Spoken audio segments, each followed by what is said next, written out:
اعوذ باللہ من الشیطان الرجیم، بسم اللہ الرحمن الرحیم۔ الحمد للہ رب العالمین والصلاۃ والسلام علی سید المرسلین وخاتم النبیین، اما بعد۔ صحیح بخاری، باب کتاب التفسیر، حدیث نمبر 4650، اردو ترجمہ۔ اللہ تعالیٰ کا ارشاد: اور ان سے لڑو جہاں تک کہ فتنہ باقی نہ رہ جائے اور دین سارا اللہ کے لیے ہو جائے۔ ہم سے حسن بن عبدالعزیز نے بیان کیا، کہا ہم سے عبداللہ بن یحییٰ نے کہا ہم سے حیوہ بن شریح نے، انہوں نے بکر بن عمرو سے، انہوں نے بکیر سے، انہوں نے نافع سے، انہوں نے عبداللہ بن عمر رضی اللہ عنہ سے کہ ایک شخص حبان یا علا بن ارار نامی نے پوچھا، ابو عبد الرحمن، آپ نے قرآن کی یہ آیت نہیں سنی کہ جب مسلمانوں کی دو جماعتیں لڑنے لگیں، اس آیت کے بموجب تم حضرت علی اور معاویہ رضی اللہ دونوں سے کیوں نہیں لڑتے جیسے اللہ نے فرمایا، فقاتلوا نبی تبغی۔ انہوں نے کہا، میرے بھتیجے، اگر میں اس آیت کی تعویل کر کے مسلمانوں سے نہ لڑوں تو یہ مجھ کو اچھا معلوم ہوتا ہے، بنسبت اس کے کہ میں اس آیت کو وَمَن یقتل مؤمنا متعمدا کی تعویل کروں۔ وہ شخص کہنے لگا، اچھا اس آیت کو کیا کرو گے جس میں مذکور ہے کہ ان سے لڑو تاکہ فتنہ باقی نہ رہے اور سارا دین اللہ کا ہو جائے۔ عبداللہ بن عمر تعالیٰ نے کہا، واہ واہ، یہ لڑائی تو ہم آنا صلی اللہ علیہ وسلم کے عہد میں کر چکے۔ اس وقت مسلمان بہت تھوڑے تھے اور مسلمان کو اسلام اختیار کرنے پر تکلیف دی جاتی، قتل کرتے، قید کرتے، یہاں تک کہ اسلام پھیل گیا، مسلمان بہت ہو گئے۔ اب فتنہ جو اس آیت میں مذکور ہے وہ کہاں رہا؟ جب اس شخص نے دیکھا کہ عبداللہ بن عمر تعالیٰ کسی طرح لڑائی پر اس کے موافق نہیں ہوتے تو کہنے لگا، اچھا بتلاؤ، علی رضی اللہ عنہ اور عثمان رضی اللہ عنہ کے بارے میں تمہارا کیا اعتقاد ہے؟ انہوں نے کہا، ہاں یہ کہو تو سنو، علی رضی اللہ عنہ اور عثمان رضی اللہ عنہ کے بارے میں اپنا اعتقاد بیان کرتا ہوں۔ عثمان رضی اللہ عنہ کا جو قصور تم بیان کرتے ہو کہ وہ جنگ احد میں بھاگ نکلے تو اللہ نے ان کا یہ قصور معاف کر دیا، مگر تم کو یہ معافی پسند نہیں، جب تو اب تک ان پر قصور لگاتے جاتے ہو۔ اور علی مرتضیٰ تعالیٰ عنہ تو سبحان اللہ علیہ وسلم کے چچا زاد بھائی اور آپ کے داماد بھی تھے، اور ہاتھ سے اشارہ کر کے بتلایا کہ ان کا گھر ہے جہاں تم دیکھ رہے ہو۔ حدیث نمبر 4651، اردو ترجمہ۔ ہم سے احمد بن یونس نے بیان کیا، کہا ہم سے ظہیر نے بیان کیا، کہا ہم سے بیان کیا کہ ان سے برہ نے بیان کیا، کہا مجھ سے سعید بن جبیر نے بیان کیا، کہا کہ ابن عمر رضی اللہ عنہ ہمارے پاس تشریف لائے تو ایک صاحب نے ان سے پوچھا کہ مسلمانوں کے باہمی فتنے اور جنگ کے بارے میں آپ کی کیا رائے ہے؟ ابن عمر رضی اللہ عنہ نے ان سے پوچھا، تمہیں معلوم بھی ہے فتنہ کیا چیز ہے؟ محمد صلی اللہ علیہ وسلم مشرکین سے جنگ کرتے تھے اور ان میں ٹھہر جانا بھی فتنہ تھا۔ آن صلی اللہ علیہ وسلم کی جنگ تمہاری ملک و سلطنت کی خاطر جنگ کی طرح نہیں تھی۔ حدیث نمبر 4652، اردو ترجمہ۔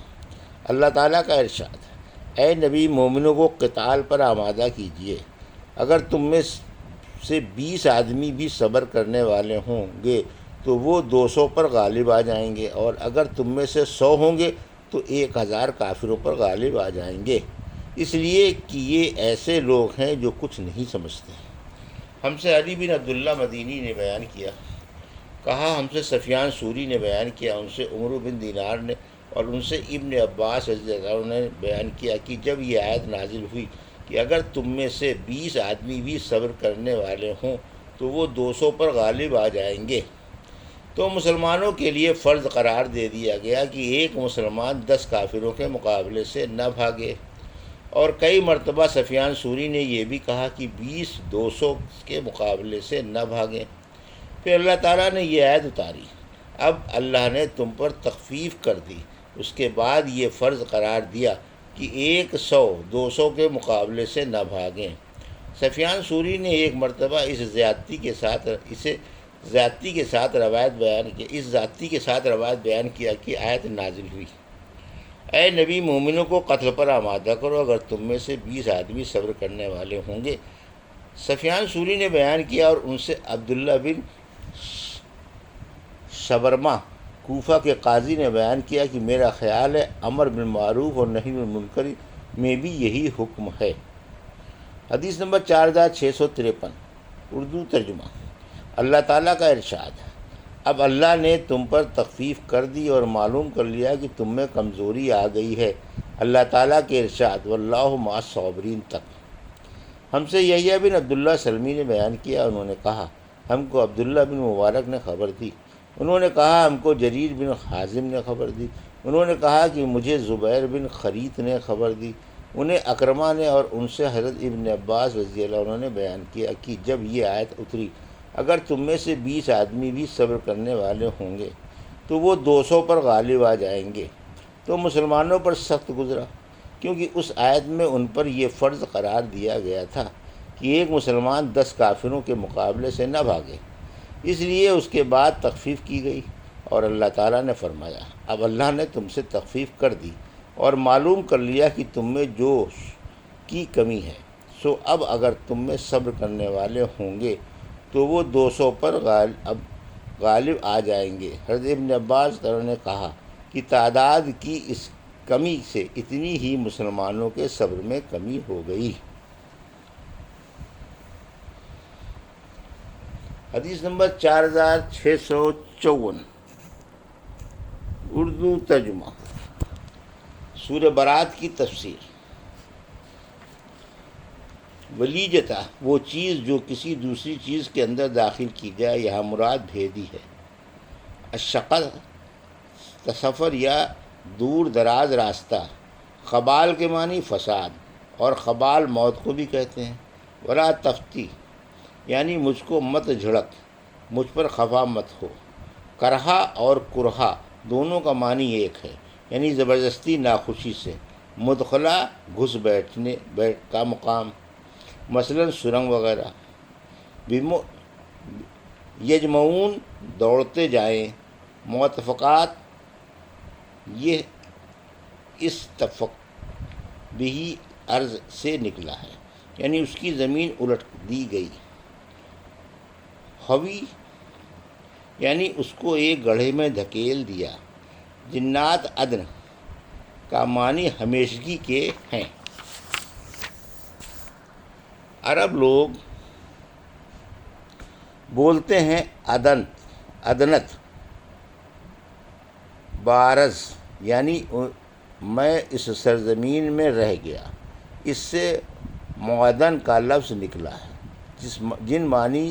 جن کے معنی سونے یا چاندی یا کسی اور دھات کی کان کے ہیں۔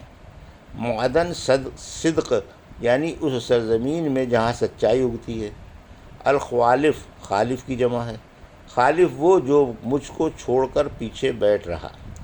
اسی سے ہے یہ حدیث داخلفہ فی عقبتہ فی الغابرین، یعنی جو لوگ میت کے بعد باقی رہ گئے تو ان میں اس قائم مقام بن یعنی ان کا محافظ اور نگہبان ہو، اور خوالف سے عورتیں مراد ہیں، اور اس صورت میں یہ خالفتہ کی جمع ہوگی، جیسے فعالتہ کی جمع فواعل آتی ہے۔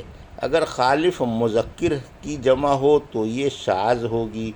ایسے مذکر کی زبان عرب میں دو ہی جمعی آتی ہیں، جیسے فارس اور فوارس، اور حالق اور رحوالق۔ الخیرات خیرتہ کی جمع ہے، یعنی نیکیاں بھلائیاں مرجون جھیل میں دیے گئے، زیر دریافت ہے۔ شفا کہتے ہیں شفیر کو، یعنی کنارہ۔ الجرف زمین جو ندی نالوں کے بہاؤ سے کھد جاتی ہے، ہار گرنے والی اسی سے ہے۔ طہورت البشر یعنی کنواں گر گیا۔ اواہ یعنی خدا کے خوف سے اور ڈر سے آہ وزاری کرنے والا، جیسے شاعر مشکب عبدی کہتا ہے۔ اللہ تعالیٰ کا ارشاد، اعلان بیزاری ہے اللہ اور اس کے رسول کی طرف سے ان مشرکین سے جن سے تم نے عہد کر رکھا ہے، اور اب عہد کو انہوں نے توڑ دیا۔ حضرت ابن عباس نے کہا کہ ازر ناس شخص کو کہتے اس شخص کو کہتے ہیں جو ہر بات سن لے، اس پر یقین کر لے۔ تطہرم اور تزکیہم بہا کے ایک معنی ہیں۔ قرآن مجید میں ایسے مترادف الفاظ بہت ہیں۔ الزکوٰۃ کے معنی بندگی اور اخلاص کے ہیں۔ لا یوتون الزکوٰۃ کے معنی یہ کہ کلمہ لا الہ الا اللہ کی گواہی نہیں دیتے۔ یزاحون بشبہون یعنی اگلے کافروں کی سی بات کرتے ہیں۔ ہم سے ابو ولید حشام بن عبد الملک نے بیان کیا، کہا ہم سے شعبہ نے بیان کیا، ان سے ابو اسحاق نے کہ میں نے برا بن عازب رضی اللہ عنہ سے سنا، انہوں نے کہا کہ سب سے آخر میں یہ آیت نازل ہوئی، یستفتونک قل اللہ یفتیکم فی الکلالہ، اور سب سے آخر میں سورہ برات نازل ہوئی۔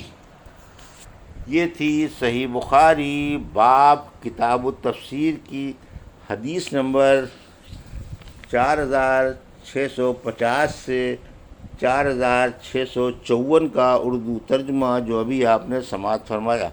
اللہ سے دعا ہے کہ اللہ میں ان حدیثوں کی صحیح سمجھ عطا فرما اور ان پر عمل کرنے کی توفیق عطا فرما۔ آمین یا رب العالمین۔